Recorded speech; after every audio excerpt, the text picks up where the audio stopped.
estamos numa série de estudos sobre o livro de Salmos. Como eu quero aproveitar bastante esse salmo, como ele é pequeno, eu só vou dar uma lida no versículo 1 e 2 para chegar até o 3, porque esse salmo davídico, ele fala muito a respeito de quem Deus é para Davi e do que ele fez por Davi e pelo povo de Israel. E esse salmo, apesar de ele ser muito pequeno, ele tem muita revelação do projeto de Deus para as nossas vidas, de como Deus cuida do povo escolhido dele, de como que Deus pastoreia as suas ovelhas e de como ele nos honra e abençoa. Então são informações assim muito importantes a respeito da nossa vida cristã. Começando no versículo 1, a primeira declaração já é algo assim bem impactante. O Senhor é meu pastor, de nada terei falta. Eu estou lendo na Nova Versão Internacional. Eu busquei o significado aqui, algumas palavrinhas no hebraico que me deram um contexto maior e eu acredito que ficou muito mais impactante a mensagem dos Salmos. Essa palavra Senhor, ela quer dizer Yahvé, o Deus que está em aliança com Israel. Ou seja, a aliança do Senhor é para com o seu povo escolhido. Naquele contexto imediato era a respeito do povo de Israel mesmo, o povo que Deus escolheu para revelar a sua lei, revelar a sua vontade e para ser um testemunho para as outras nações. No contexto nosso hoje, o Israel de Deus é a igreja de Cristo, são aqueles que se arrependem dos seus pecados e creem no evangelho e são seguidores de Cristo.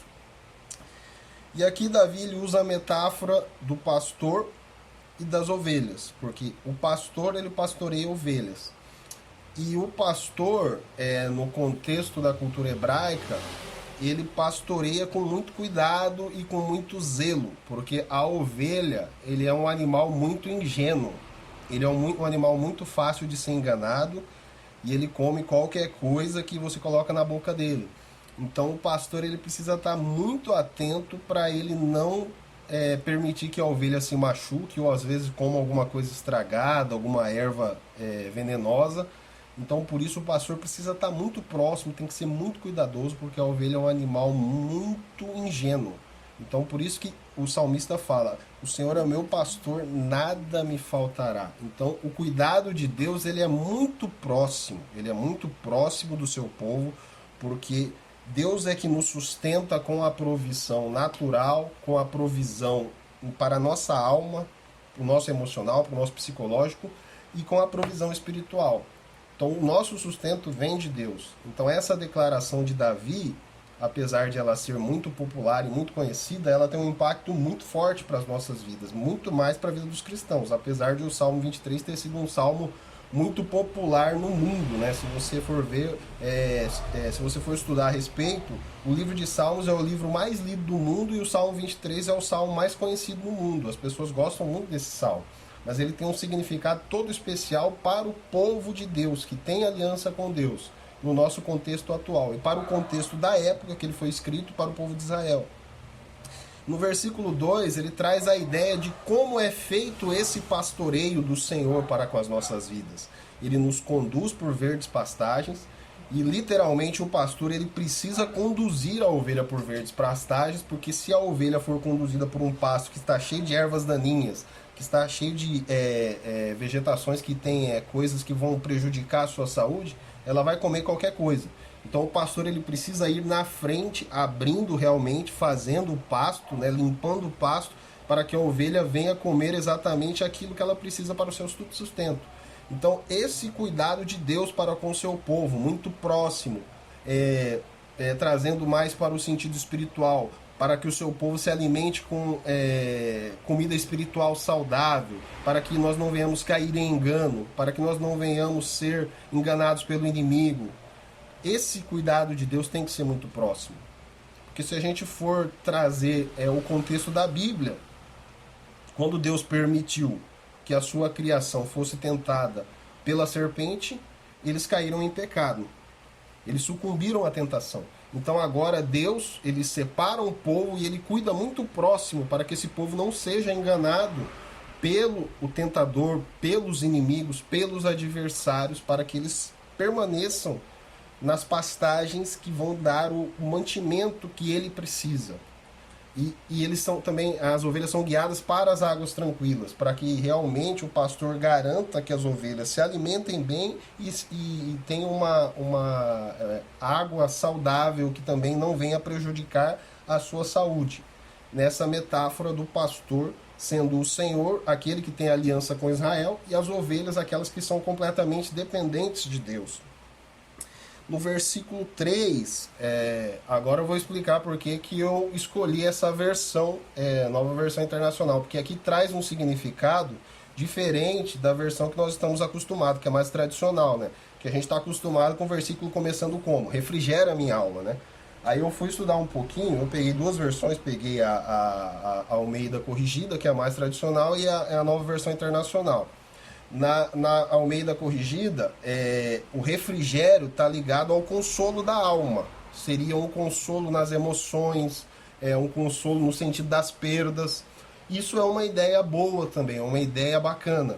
Mas no contexto, o restaurar o vigor é para que a ovelha não venha ficar desfalecida e seja presa fácil dos inimigos, de um lobo, de algum predador. Então esse restaurar o vigor é para que a ovelha venha a ser fortalecida mesmo, ela tem energia, tem a capacidade, e trazendo mais para a nossa realidade, Deus nos restaura o vigor para que nós possamos lutar, trabalhar, ter a capacidade de tomar decisões e não ficar ali mesmo vendido, prostrado às dificuldades e adversidades da vida. É nesse sentido que a restauração do nosso vigor, que vem de Deus, vem na nossa vida, que Ele restaura o nosso vigor, a nossa força, a nossa energia, para que nós venhamos lutar, nós venhamos vencer, nós venhamos tomar decisões, nós venhamos caminhar nos seus caminhos. E continuando aí no versículo 3, que é a proposta hoje. Guia-me nas veredas da justiça por amor ao teu nome. Eu parei para analisar essa frase aqui, eu cheguei à conclusão que ela expressa o Evangelho de Cristo. Porque quando nós caminhamos na vereda da justiça, a vereda da justiça é a vereda que Deus preparou para o seu povo. Só caminha na vereda da justiça quem anda com Deus, quem obedece a sua palavra. O ímpio não caminha na vereda da justiça, apenas o povo de Deus caminha na vereda da justiça. Só que a ovelha, ela não tem a capacidade de caminhar sozinha na vereda da justiça. Ela precisa do pastor para guiá-la pela vereda da justiça. Por isso que precisa do pastoreio simples, do pastoreio cuidadoso do Senhor, muito próximo, guiando pelas veredas da justiça. E aqui nós podemos também trazer a figura de Cristo. Cristo é o único que tem o discernimento do que é justo e correto diante dos olhos de Deus, porque Cristo ele cumpriu toda a justiça de Deus, ele obedeceu toda a lei de Deus, e pelos méritos de Cristo nós somos salvos. Então aqui a gente pode fazer daqui um protótipo do Evangelho. Nós somos os seguidores de Cristo, Ele é o nosso bom pastor, Ele nos guia pelas veredas da justiça, Ele nos salvou, Ele morreu na cruz pelos nossos pecados, Ele nos redimiu, Ele regenerou o nosso espírito para que nós possamos reconhecer Deus como Pai. Lá em Gálatas fala que o Espírito Santo fala ao nosso espírito que somos filhos de Deus, e ali a ideia de um bebê, de uma criança reconhecendo o Pai. Então essa ideia de Cristo conduzindo o seu povo pelas veredas da justiça, que vai nos levar à comunhão perfeita com Deus. Então só Cristo pode nos levar por essas veredas da justiça. Nós somos justificados pelo sangue de Jesus. Ele é o caminho, Ele é a verdade e Ele é a vida. E Ele é o bom pastor. Então as coisas vão se encaixando. Ele fez um caminho para nós, o livre acesso para chegar à sala do trono. Ele nos conduz por esse caminho. E somente através dele nós chegaremos à Canaã celestial, nós chegaremos à comunhão perfeita para com Deus. E aí nós temos o resumo do Evangelho, né? Ele veio, ele entregou a sua vida por nós. Nós podemos colocar aí também João 10:10, que fala que o bom pastor é aquele que dá a vida pelas suas ovelhas, e Cristo é o bom pastor que dá a vida pelas suas ovelhas. Então ele dá a vida pelas suas ovelhas, ele cria um caminho para nós andarmos até a presença do Pai, e ele caminha juntamente conosco, com o auxílio do Espírito Santo que nos guia, que nos capacita, que nos leva por toda a verdade, que nos faz discernir toda a verdade. Quando nós temos o Espírito Santo de Deus em nós, nós conseguimos discernir a reta justiça de Deus. Nós sabemos diferenciar aquilo que é tentação maligna, aquilo que é vontade nossa, vontade pessoal, e aquilo que é vontade de Deus. Porque nós temos uma vontade própria. Não existe apenas a vontade do diabo e a vontade de Deus. Nós temos uma vontade própria. A vontade do diabo é a nossa tentação, é aquilo que tenta nos levar para o pecado. A vontade de Deus é que nos leva para o caminho da santidade, o caminho da justiça, o caminho do amor. O amor a Deus e o amor ao próximo. Então nós precisamos estar conectados com Deus, nós precisamos estar muito atentos, nós precisamos ouvir mesmo a voz do bom pastor. Eu estudei um pouquinho sobre as características da ovelha. A ovelha ela fica muito perturbada quando ela não ouve a voz do pastor. Aí ela tem o risco de sair correndo do aprisco e depois ser pega por um predador. Então a ovelha ela é um animal muito dócil, um animal muito ingênuo. E o salmista ele traz a figura da ovelha para nos colocar numa condição de dependência para com Deus.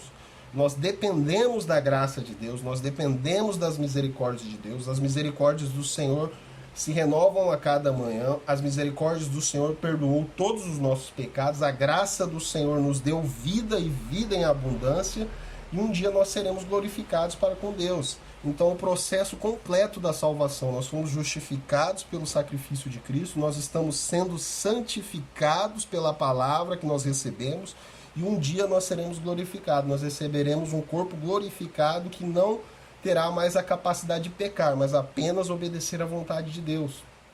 Então é uma revelação maravilhosa, por isso que o salmista Davi ele enche a boca para falar: o Senhor é o meu pastor. Eu dependo do Senhor, Ele quem guia-me pelas veredas da justiça, Ele que me restaura o vigor, e por amor do seu nome. Isso aqui também é algo interessante, irmãos, porque Deus ele é único. Nós aprendemos, quando a gente vai estudar a natureza de Deus, nós estudamos e reconhecemos que Deus é único. Ele é onipotente, Ele é onisciente, Ele é onipresente, e Ele é santo. Santo é separado, único. Ele é único. Ninguém é igual a Ele. Ele é amoroso, Ele é justo, Ele é misericordioso, Ele é gracioso, mas Ele é único, Ele é santo. Tanto que muitas vezes, por exemplo, você vê lá em Isaías capítulo 6, os querubins que cobrem com duas asas cobrem os rostos, outras duas asas cobrem os pés e duas asas elas voam. O que eles dizem? Eles dizem santo, santo, santo. Na literatura hebraica, quando você fala uma coisa 3 vezes, é que você está querendo ressaltar muito aquilo que você está querendo dizer. Por isso que fala que Deus é 3 vezes santo. Então você está querendo engrandecer a santidade de Deus. E Deus ele é santo, Ele é único, acima de todas as coisas. Por isso Ele é digno de toda a honra e de toda a glória. E Ele só pode jurar pelo seu próprio nome. O próprio profeta Isaías diz isso também. Ele fala que o Senhor jurou pelo próprio nome porque Ele não podia jurar por outro. Ele não podia jurar por mim, Ele não podia falar, não, eu vou jurar pelo Igor, eu vou jurar pela Ruth, porque nós não temos a capacidade de cumprir o juramento de Deus. Porque Ele é único, Ele é santo. Então Ele teve que jurar por si mesmo. Aqui no versículo ele fala a mesma coisa, por amor do seu nome. Por amor a Ele, Ele nos guia. Por amor a Ele, Ele nos perdoa. Por amor a Ele, Ele nos abençoa. Porque nós somos imagem e semelhança de Deus. Por amor a Ele, Ele faz todas as coisas por nós. Por amor a Ele, Ele nos pastoreia. Por amor a Ele, Ele nos provê.